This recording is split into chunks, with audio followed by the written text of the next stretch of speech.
Isaiah chapter 44. But now hear, O Jacob, my servant, and Israel, whom I have chosen. Thus said Yah, who made you and formed you from the womb, who helped you.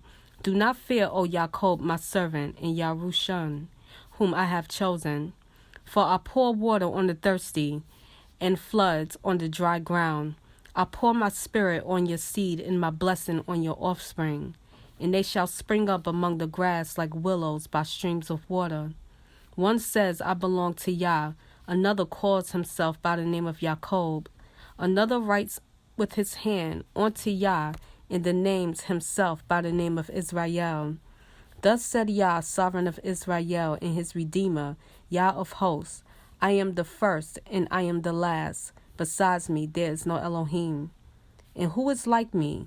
Let him call and declare it, and lay it before me, since I appointed the everlasting people.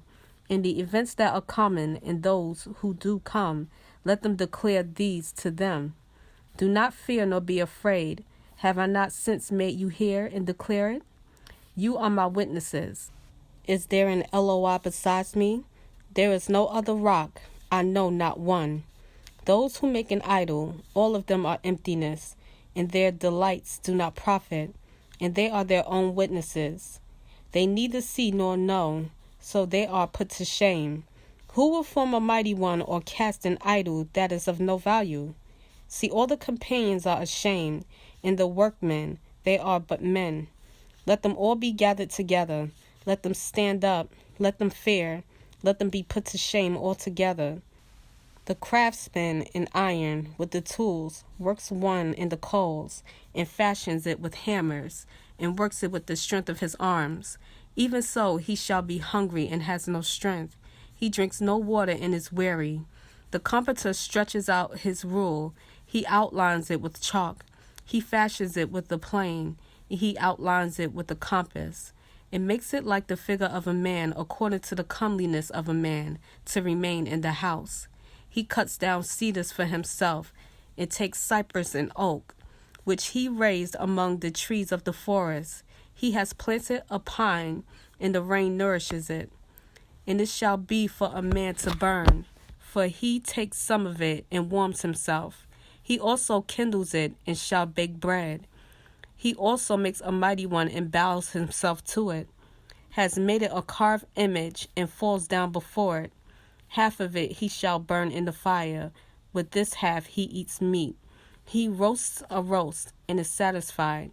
He also warms himself and says, Aha, I am warm. I have seen the fire. And the rest of it he makes into a mighty one, his carved image. He falls down before it and worships, prays to it and says, Deliver me, for you are my mighty one. They do not know nor understand, for he has smeared their eyes from seeing and their hearts from understanding. And no one recalls it to his heart, nor is there knowledge or understanding to say, I have burned half of it in the fire, and I have also baked bread on its coals.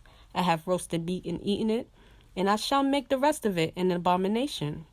I shall fall down before a log of wood, feeding on ashes. A deceived heart turns him aside, and he does not deliver his being, nor says, Is there not a lie in my right hand? Remember these matters, O Jacob and Israel, for you are my servant. I have formed you. You are my servant. O Israel, do not forget me. I shall wipe out your transgressions like a cloud, and your sins like a mist. Return to me, for I shall redeem you. Sing, O heavens, for Yah shall do it. Shout, O depths of the earth. Bring forth into singing, O mountains, forest, and every tree in it. For Yah shall redeem Jacob and make himself clear in Israel. Thus said Yah, your Redeemer, and he who formed you from the womb. I am Yah, doing all, stretching out the heavens all alone, spreading out the earth with none beside me, frustrating the signs of the babblers, and driving diviners mad, turning wise men backward and making their knowledge foolish, confirming the word of his servant and completing the counsel of his messengers, who says of Yerushalayim, Be inhabitant, and of the cities of Yehuda, they shall be built, and her ruins raised up by me. Who is saying to the deep, Be dry, and your rivers I dry up? Who is saying of Koresh, He is my shepherd, and he completes all my pleasure, even saying to Yerushalayim, let her be built, and to the Hekel, let her foundation be laid.